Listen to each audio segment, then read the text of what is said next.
Bismillahirrahmanirrahim. Assalamualaikum warahmatullahi wabarakatuh. Pemirsa, kita bertemu kembali di Jangan Salah Arah. Ya, kali ini kita mendapatkan kabar bahwa ada sebuah proses pengadilan yang dirasa mencengangkan ya, yaitu kasus korupsi yang merugikan negara sekitar 22,7 triliun dan ini melibatkan tersangka yang bernama Beni Cokro. Hukumannya nihil ya, dan ini sangat mencengangkan dan Beni Cokro ini didenda sebesar 5,7 triliun. Ya, kita akan melihat dulu cuplikan video mengenai hal tersebut.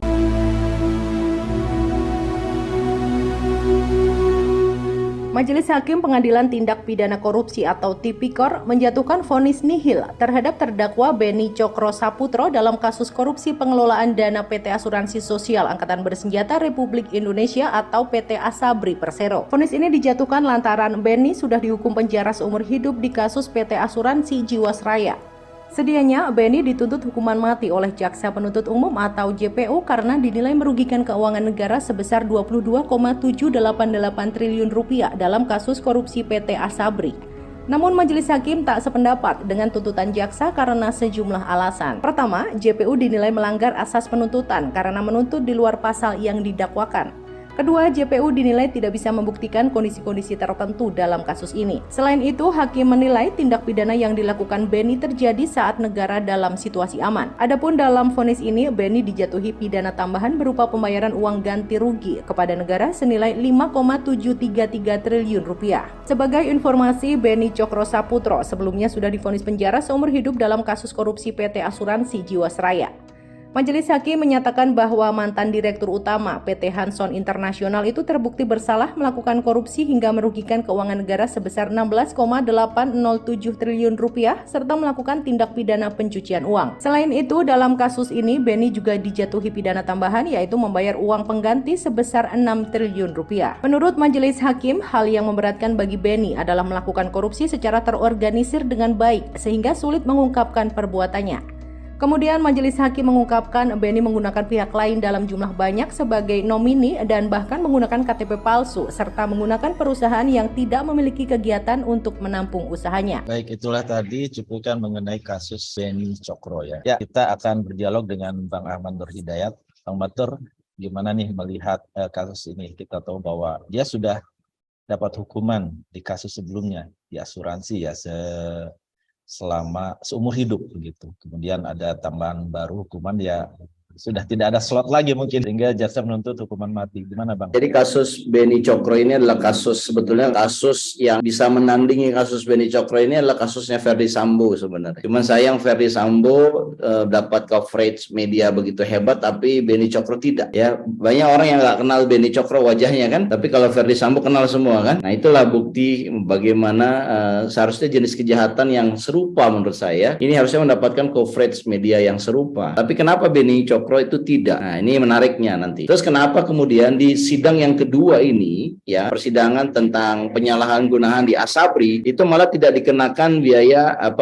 hukuman penjara. Nah, kita tahu kalau di Indonesia itu hukuman seumur hidup ya. Itu adalah satu hukuman yang sudah ultimate. Kalau di luar negeri ya, di Amerika katakanlah itu ukuran seumur hidup itu ada tahunnya kok. Meskipun orang kemudian misalkan dia melakukan kejahatan tahun 40 ya, usia orang meninggal rata-rata tahun 65 atau 70, let's say dia dapat hukuman 30 tahun penjara ya, maka disebutkan hukuman 30 tahun penjara ya. Nah, si terdakwa itu kalau dia melakukan kejahatan terorisme itu bisa hukuman penjara bisa 120 tahun. Jadi tingkat kejahatannya itu ketika dia sudah mendapatkan vonis hukuman seumur hidup kan seumur hidup itu 30 tahun ya. Harusnya majelis hakim kalau misalkan kita bicara mengenai bobot kesalahannya itu harusnya menambah lagi misalkan 30 tahun seumur hidup yang pertama, nanti kemudian di vonis yang kedua itu dihukum seumur hidup juga, tambah 30 tahun lagi. Itu membuktikan bahwa seseorang itu bersalah atas kesalahan yang berbeda, tetapi karena dia melakukan kejahatannya double ya, maka dia disebutkan harusnya bukan dibiarkan nihil begitu, tetapi hukumannya ditambah 30 tahun misalkan sesuai dengan hukuman seumur hidup. Jadi tiba-tiba Beni Cokro dikenakan hukuman 60 tahun. Nah, ini agak aneh ketika hakim ya menyatakan bahwa hukumannya nihil. Nihil itu seolah-olah dia tidak bersalah meskipun ada denda 5,7 triliun. Ya menurut saya ini ada asas keadilan dan kesetaraan yang publik ya mungkin melihat agak aneh ya dari kasus ini ya. Kalau menurut saya hukuman hakim itu harusnya dia diberikan hukuman seumur hidup juga secara administratif. Jadi dia adalah orang yang dipenjara, yang dihukum 2 kali umur hidup dia. Kalau menurut saya itu nggak ada masalah. Itu menjadi satu bahan pelajaran buat orang-orang di luar penjara ataupun di dalam penjara, bahwa seseorang itu bisa dikenakan hukuman penjara 2 kali umur hidup dia karena kejahatan yang luar biasa yang sudah dia lakukan. Dan ini kan melakukan korupsi yang terorganisir, apalagi yang melakukan korupsi di kasus asuransi. Kalau kita ingat Jiwasraya itu bagaimana bisa bangkrut, itu karena ulah dia. Dan bangkrutnya Jiwasraya salah satunya karena dia, saya katakan salah satu ya, tidak satu-satunya. Dan itu membuat nasabah-nasabah yang menggunakan asuransi Jiwasraya itu jadi nggak bisa klaim atas musibah yang dia peroleh. Itu kan satu kejahatan luar biasa. Ya dia dihukum mati kalau Jiwasraya ini adalah kasusnya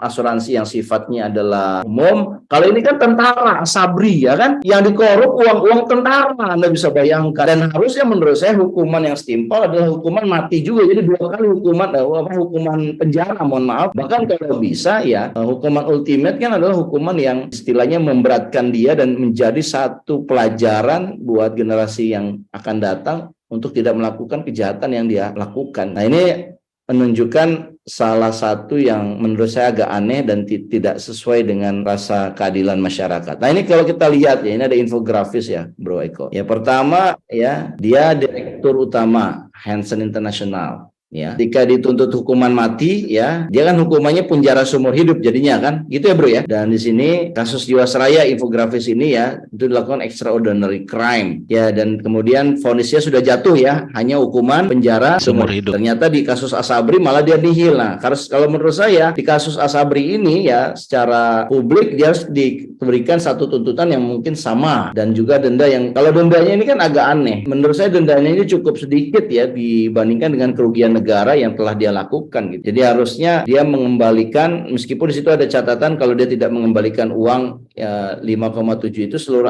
asetnya dia akan disita oleh negara ya kan. Ya, tapi orang seperti ini kan pintar dalam menyembunyikan aset ya kan. Sejadi aset yang disita nanti nilainya malah tidak sesuai dari apa yang disangkakan gitu. Dan ini menjadi satu kebiasaan dari para pelaku kejahatan ya, menyembunyikan asetnya sehingga asetnya itu yang kalaupun disita negara ya kecil gitu ya, tidak setimpal dengan kejahatan yang sudah dia lakukan. Intinya adalah banyak keanehan dari keputusan hakim dalam soal Asabri, tidak seperti dengan keputusan hakim terkait Beni Cokro dalam dalam kasus ya, Jiwasraya. Dan ini menunjukkan harusnya ya, kalau dilihat bobotnya ya, janganlah diberikan hukuman denda yang lebih kecil dibandingkan denda kerugian negaranya, dan janganlah diberikan hukuman di statusnya hukuman nihil gitu. Dia tetap harus dikenakan hukuman yang sebagaimana layaknya, meskipun dia kemudian 2 kali ya bisa saja misalkan divonis yang pertama hukuman penjara seumur hidup. Di kasus Asabri ini kan bisa aja misalkan hakim memberikan hukuman mati misalkan ya, sehingga memberikan satu efek jera kepada para pelaku ya,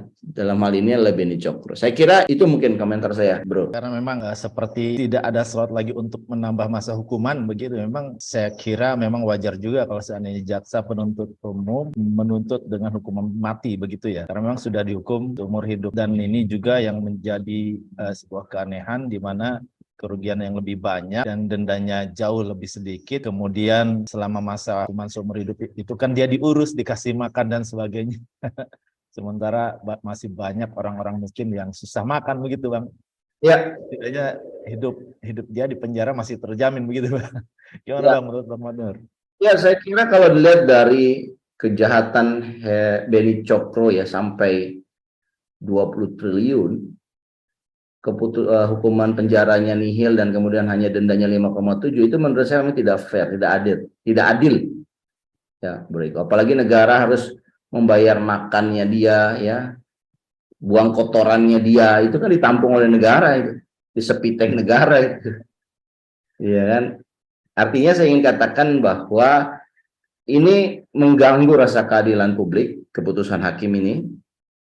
Dan saya kira saya setuju dengan Kejaksaan Agung dalam hal ini adalah Jaksa Agung banding ya terhadap keputusannya hakim. Jadi kita support ya Jaksa Agung dalam kasus penyalahgunaan dana Asabri ini dengan banding ya, ketika hukumannya diberikan dia langsung banding ya. Dia sebab ajukan 3 alasan Kejaksaan Agung kenapa dia banding. Yang pertama, mencederai rasa keadilan. Saya kira kita setuju ya. Ya. Yang kedua, kalau Beni dihukum seumur hidup, kemudian ada penambahan hukuman, kan harusnya dihukum hukuman mati ya, Bro. Iya nggak?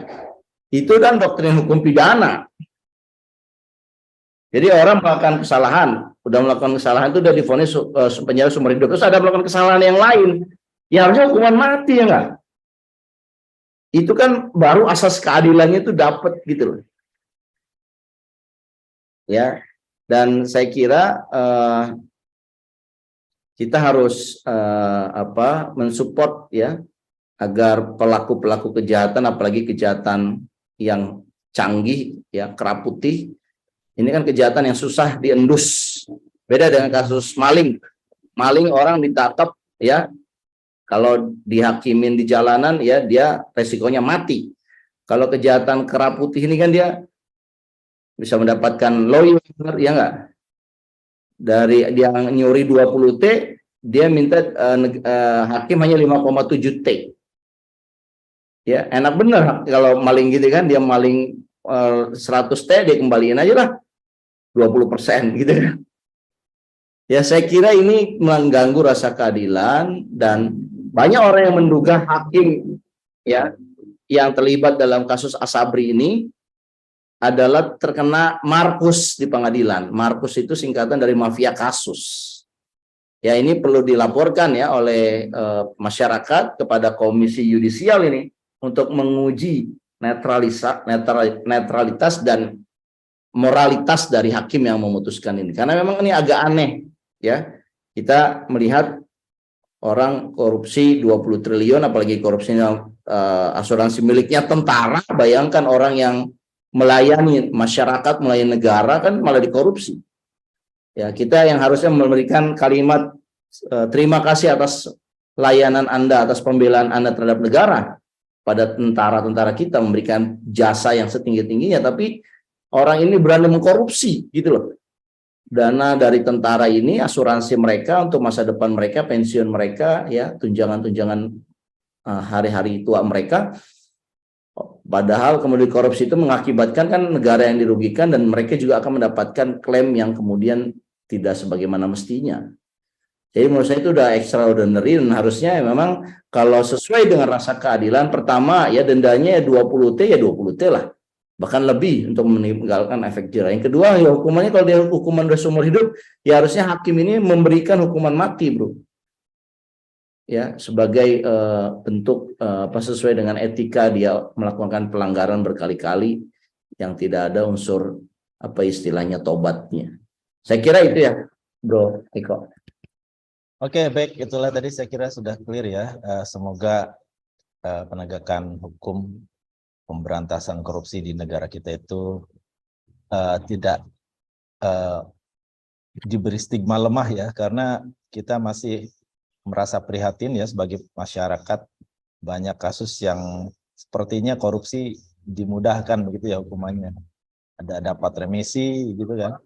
Nah, ini yang luar biasa seperti kasus yang terjadi pada Jaksa Pinangki ya, masa hukumannya dipotong dengan alasan yang memang masih jauh dari kata bisa dimaklumi dan masuk di logika masyarakat begitu.